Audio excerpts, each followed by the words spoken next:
Every time you look in a mirror, you expect to see you. But what if the glass stopped keeping pace with the present? What if your reflection started playing back the moments you've spent a lifetime trying to bury? Tonight, we look into the silver, not to see who we are, but to see what we've done. And some things were never meant to be seen twice. I haven't brushed my teeth in the dark for 3 weeks. Most people fear the dark because of what might be hiding in it, but I fear the light because the light is what gives the vanity mirror its power. It started with a flicker of lag. I was shaving, the razor pulling through foam, when I noticed my reflection was a heartbeat behind. I stopped. The man in the glass kept moving for a fraction of a second, finishing his stroke before freezing to match my gaze. I laughed it off as exhaustion. Sleep deprivation plays cruel tricks on the mind. But the next night, the mirror stopped reflecting me entirely. I stood before it, toothbrush in hand, and saw a version of myself from 5 years ago. I recognized the shirt, a blue flannel I'd burned after the funeral. I watched, paralyzed, as my reflection turned away from the sink and walked out of the bathroom. I was left staring at an empty tiled wall in the glass, while in the real world, I stood right in front of it. Then, the memories started to hemorrhage. The mirror became a window into the chronology of my sins. It didn't matter where I went. The rearview mirror in my car showed me the rainy night on Oak Street, 2018. I saw the bottle of rye in the passenger seat. I saw the blurred shape of the hitchhiker I told myself was just a deer. I saw the cracked windshield before it ever actually broke in my reality. Yesterday, the tall mahogany mirror in the hallway showed me the nursery, not as it is now, a dusty storage room, but as it was the night the monitor went silent. I watched my younger self sleep through the quiet, blissful, and ignorant, while the shadow moved across the crib in the reflection. I screamed at the glass, pounding until my knuckles bled, trying to wake that younger, stupider version of me. He didn't hear. He just kept sleeping while the past took what it wanted. The terrifying part isn't just seeing it, it's the encroachment. The past in the mirrors is getting closer to the now. This morning, I looked into the kitchen toaster's chrome surface. I didn't see 5 years ago. I saw 5 minutes ago. I saw myself standing in the kitchen, holding a kitchen knife, looking at my own throat with a terrifying, vacant curiosity. In the real world, my hands were empty, but in the reflection, the blade was already tasting skin. I'm sitting in the living room now. I've covered every reflective surface in the house with bed sheets. The windows are painted black, but I can hear it. Behind the sheets, the glass is humming. It's the sound of a clock ticking backward, faster and faster. I can feel the cold breath of a yesterday that refuses to stay dead. I made the mistake of glancing at my wedding ring, the polished gold band. In that tiny, curved surface, I didn't see my living room. I saw a grave being opened, and something is climbing out. I couldn't live like a blind man in a tomb of bed sheets. The humming was the worst part, a low, vibrating frequency that made my teeth ache and my vision blur. It sounded like 1,000 whispers played in reverse. "It's just glass," I snarled, the sound of my own voice thin and hollow in the draped room. Sand and silver backing, it has no memory. I grabbed a heavy brass fire poker from the hearth. I went to the hallway first, to the tall mahogany mirror that had shown me the nursery. I didn't pull the sheet down. I didn't want to see the shadow in the crib again. I simply swung. The impact was a sickening thud crack. The glass didn't just shatter, it screamed. A high-pitched, crystalline wail echoed through the house, and for a moment, the air grew freezing. I pulled the sheet away, expecting to see a heap of harmless shards. Instead, I saw a jagged spiderweb of fractures, but the glass hadn't fallen. It stayed suspended in the frame, and and in every single broken shard, a different moment was playing. In one fragment, I saw my mother's face the day she forgot my name. In another, the hitchhiker's broken body on Oak Street. In a third, the knife from 5 minutes ago. But they weren't just images anymore. A dark, viscous liquid began to seep from the cracks. It smelled of old copper and stagnant rain. It wasn't blood, it was time. It pooled on the floor, thick and oily, and as it touched my boots, I felt a jolt of pure, unadulterated grief, so heavy I fell to my knees. I looked up at the fractured mirror, a hand, pale, gray, and dripping with that black oil, pressed against the inside of a shard. It wasn't my hand. The fingers were too long, the nails cracked and yellowed. It wasn't reflecting me. It was escaping the things I had tried to forget. I scrambled back, the fire poker clattering to the floor. The past wasn't leaking. It was breaking through. The cracks in the mirror were widening, not because of my blow, but because something on the other side was pulling the edges apart. I realized then that by breaking the glass, I hadn't destroyed the visions. I had broken the seal. The black oil didn't behave like water. It moved with a sickening, predatory intent, crawling up the baseboards and staining the wallpaper in shades of bruised purple and funeral ash. Everywhere the oil touched, the house transformed. The modern drywall bubbled and peeled back to reveal the rotting timber of the 1920s structure beneath.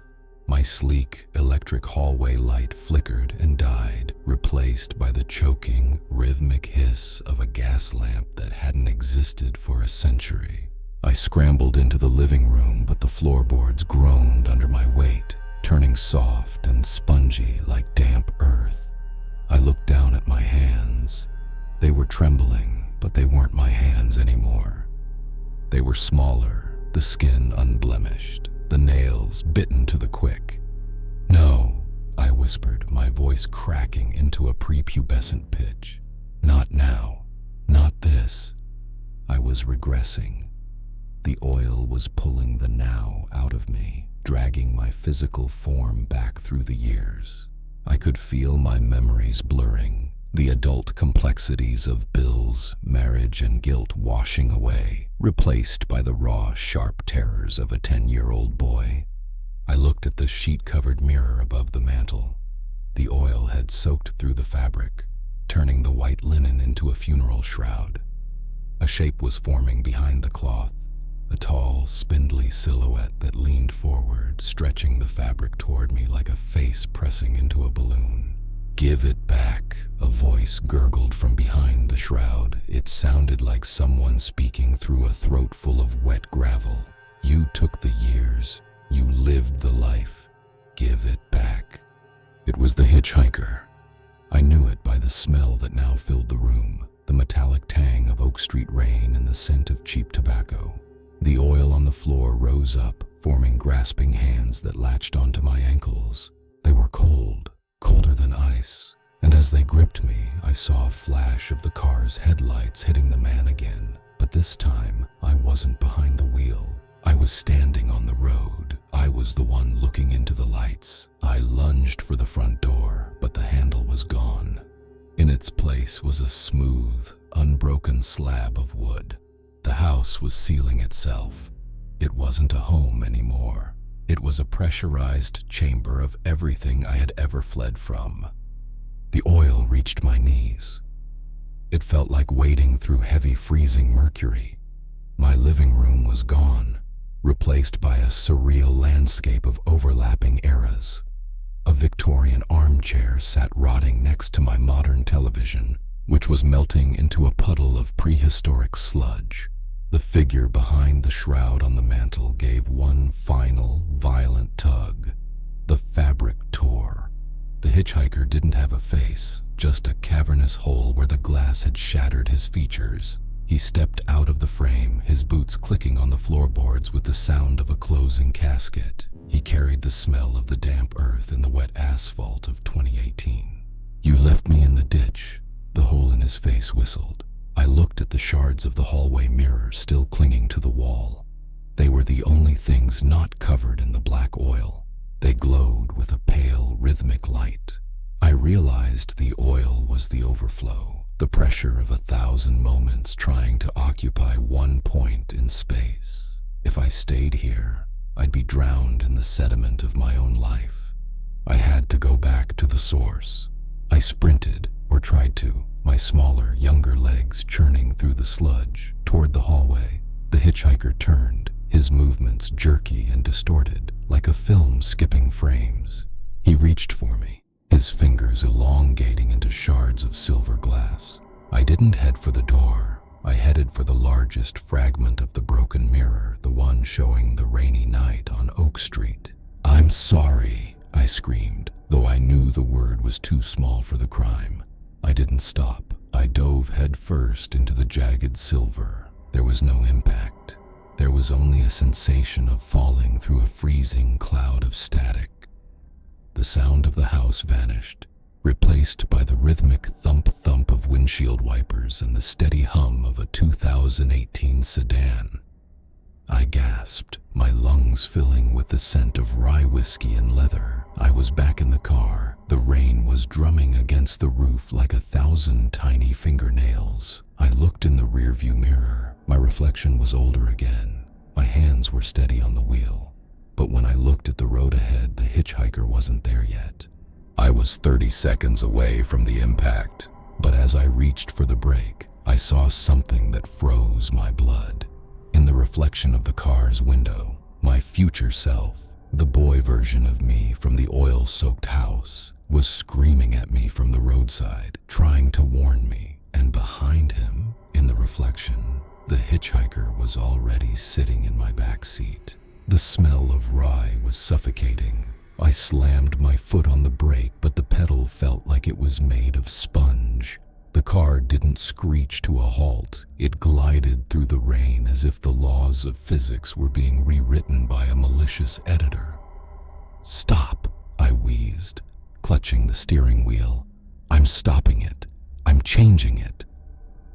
I looked at the roadside. My younger self, the boy from the flooded house, was standing in the downpour, waving his arms frantically. But as the car drew closer, I saw his face. It wasn't skin and bone anymore. His face was a smooth, featureless sheet of silver glass. He wasn't a warning. He was a marker. Then a cold, wet hand settled on my shoulder. I didn't turn around. I couldn't. I looked into the rearview mirror instead.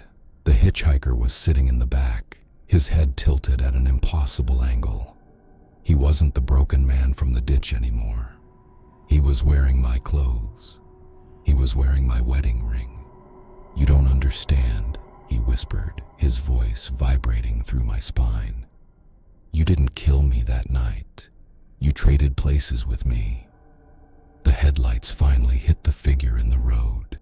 It wasn't a hitchhiker. It was me, the version of me that deserved to live. The car didn't thud. It didn't crunch. As the bumper made contact, the world shattered like a light bulb dropped on concrete.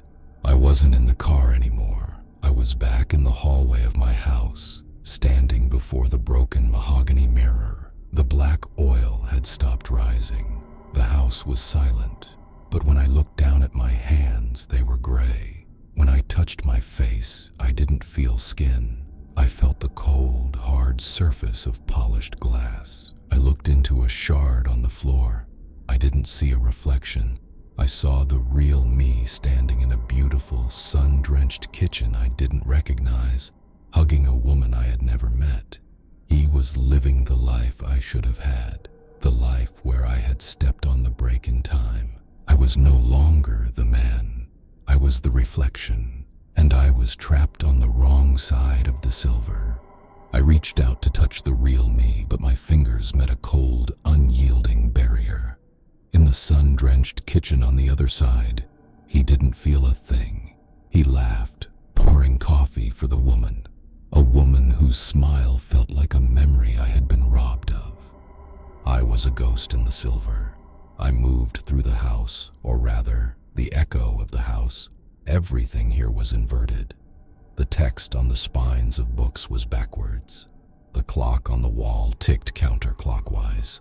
I screamed until my throat felt like it was lined with iron filings, but the only sound was the faint, rhythmic clink of glass tapping against glass. I found him, the real me, in the bathroom mirror. He was leaning in close, checking a blemish on his chin. This was my chance. I pressed my face against the surface from the inside. I breathed, hoping the heat of my lungs would fog the glass. A tiny circular mist appeared. His eyes widened. He stopped humming. He reached out a hand, his warm, fleshy fingertip coming within millimeters of my cold glass nose. "Hello?" he whispered. His voice sounded like it was coming from the bottom of a deep well. I began to scratch. I used my jagged silver fingernails to carve into the back of his reality. H-E-L-P. On his side, the letters appeared as if etched by an invisible diamond. He didn't scream. He didn't run. A slow, terrifying grin spread across his face, a grin that didn't match the warmth of the kitchen I'd seen earlier. "I know you're in there," he said, his voice dropping an octave. "I've been waiting for you to wake up.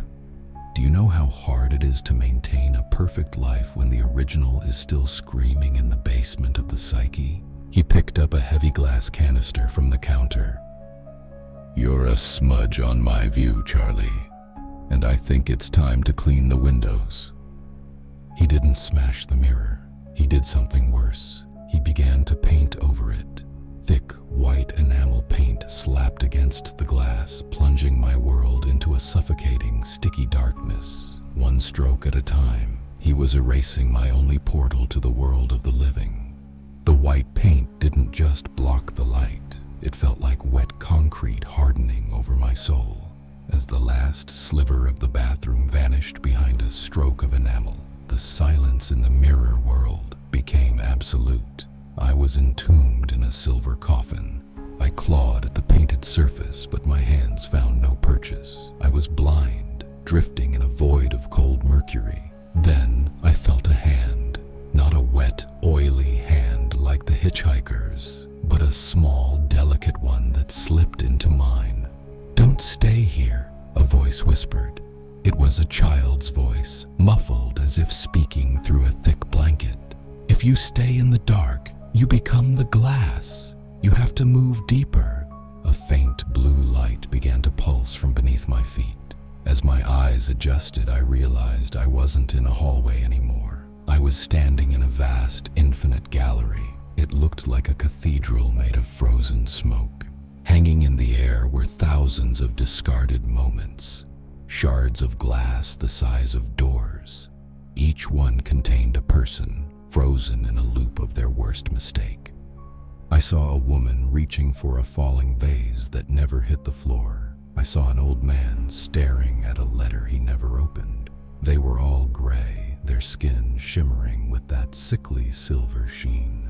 "Who are you?" I asked the owner of the small hand. I looked down and gasped. It was the girl from the nursery, my daughter, the one I thought I'd lost to a silent monitor and a tragic night. But here, she was glowing with a soft, iridescent light. She wasn't a memory. She was a resident. "We are the things people look away from," she said, her eyes like polished marbles. "When you turn away from a mirror because you hate what you see, that version of you stays here. You've turned away from yourself so many times, Charlie. There are dozens of you in the gallery." I looked around and saw them. A dozen Charlies wandering the aisles of the gallery. The drunk Charlie, the cowardly Charlie, the grieving Charlie. "The man in the kitchen isn't you," she continued, her grip tightening. "He's the perfect Charlie. He's the one you tried to pretend you were. And now that he's in the light, he's going to make sure the rest of us never get out."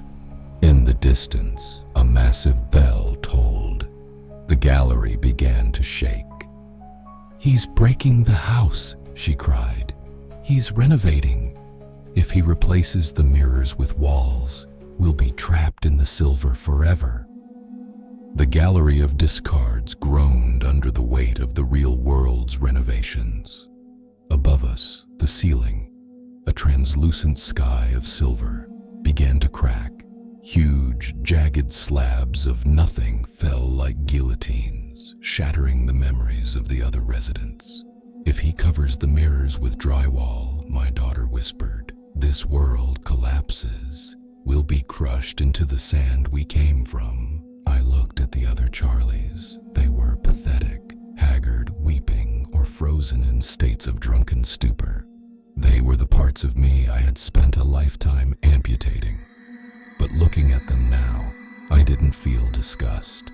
I felt a searing, desperate kinship. "Listen to me," I roared, my voice echoing through the cathedral of smoke. "He thinks he can paint over us. He thinks he can have the light without the shadow. But he's only perfect because we are holding all the weight." The drunk Charlie looked up, his silver eyes bloodshot. The cowardly Charlie stopped trembling.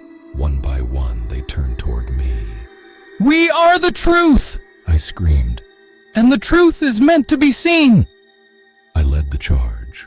We didn't run toward the painted bathroom mirror. We ran toward the foundations. In the mirror world, the foundations weren't made of stone. They were made of the original silver nitrate mirrors from the 19th century, buried deep in the house's history. We found the master mirror in the basement of the gallery. It was a massive, ancient thing, reflecting the very first moment the house was built. It was the anchor. "Together," I commanded. All the Charlies, the failures, the drunks, the cowards pressed their hands against the glass. We didn't try to break it. We tried to occupy it. We poured our collective grief, our shame, and our jagged edges into the silver. In the real world, the perfect Charlie was standing in the hallway, a hammer in one hand and a sheet of drywall in the other. He stopped. He looked at the wall where the mirror used to be. The white paint began to blister. The drywall began to bleed. We weren't just reflections anymore. We were a pressure wave of reality. The perfect life he had built started to crack under the weight of a dozen broken men. "I am not a smudge," I hissed, my face pressing through the drywall like a ghost through a veil. "I am the whole story." The renovation turned into a massacre of physics.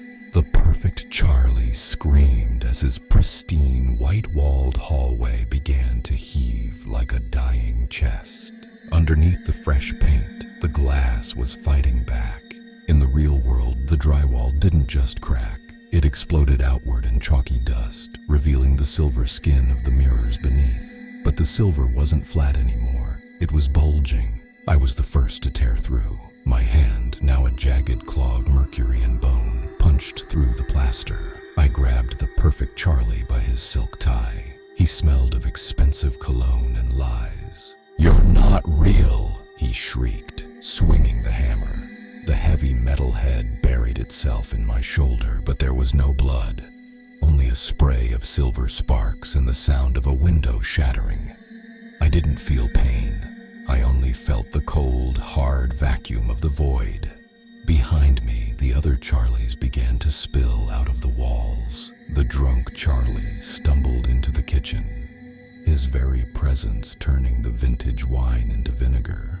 The grieving Charlie sat in the center of the living room, and the designer furniture began to rot and sprout black mold. We weren't just attacking him. We were infecting his perfection with the truth of what we had survived. "This is my life," the perfect Charlie sobbed, crawling backward as the house warped. The ceiling lowered, the floor slanted, and the beautiful woman he had been hugging turned into a pillar of salt, a static, frozen reflection that had no soul of its own. "It's a costume," I said, my voice a chorus of a dozen versions of myself. "And the show is over." I forced him back toward the master mirror in the basement. The house was no longer a home. It was an open wound of time. Every step he took backward, he grew thinner, more transparent, He was losing his mass because he had no history to hold him down. We reached the basement stairs. The air was thick with the scent of Oak Street rain and nursery dust. "Please," he begged, his face starting to blur into a smooth, featureless oval. "I just wanted to be happy." "You wanted to be empty," I countered. "Now, go back to the sand." I shoved him. He didn't fall down the stairs. He fell into the master mirror. The perfect Charlie hit the master mirror and vanished with a sound like a pebble dropped into a deep, still pond. The ripples on the glass surface smoothed out, leaving nothing but a dull gray void. The house went silent. The black oil receded into the floorboards. The warped walls snapped back into their skeletal frames. But the perfection was gone. The wallpaper was peeling, the air was stale, and the scent of Oak Street rain lingered like a permanent stain. I stood in the center of the basement, surrounded by the others. The drunk, the coward, the griever. We all shared the same face, but none of us felt whole. "One of us has to stay," the grieving Charlie whispered. "The world can't hold a dozen versions of a broken man. The glass will call us back." I looked at my daughter. She stood near the master mirror, her light fading as the real-world air began to sap her strength. She didn't belong here. She was a beautiful secret kept in the silver, and out here, she was just a ghost. "Go back," I told her, my heart breaking for the last time. "You're the only part of me that isn't stained. You stay in the light." She kissed my cheek, a sensation like a cold snowflake, and stepped into the glass. Then I turned to the other Charlies. We didn't fight. We didn't argue. We simply stepped toward each other, merging like drops of mercury on a table. The shame, the guilt, the fear, and the memory of the impact on Oak Street. I pulled them all back into my chest. It was heavy. It was agonizing. It felt like swallowing a bag of broken glass. When the merger was finished, I stood alone. I walked upstairs to the bathroom. The white paint was gone, but the mirror was still shattered from my fire poker blow. I looked at the jagged shards. I didn't see a perfect man. I saw a man with deep lines around his eyes, a scar on his shoulder where the hammer had hit, and a gaze that had seen the underside of eternity. I was a mosaic of failures held together by the simple, terrifying fact that I was still breathing. I took a deep breath and did the only thing left to do. I reached out and turned off the light. In the darkness, there are no reflections. There is only the now. I walked out of the house and didn't look back. I didn't need a mirror to tell me who I was anymore. I carried my past inside me where it belonged. Not as a ghost in the glass, but as the weight that kept my feet on the ground. As I pulled away in my car, I glanced at the rearview mirror one last time. For a split second, I saw the hitchhiker sitting in the back seat. He wasn't screaming. He wasn't reaching for me. He just nodded once, a silent witness to a man finally driving his own soul. I drove into the night, and for the first time in years, the road ahead was perfectly clear. If you like this video, please make sure to like, comment, and subscribe, because it really helps out the channel. We have new stories releasing Monday through Friday, so until then, haunt you later.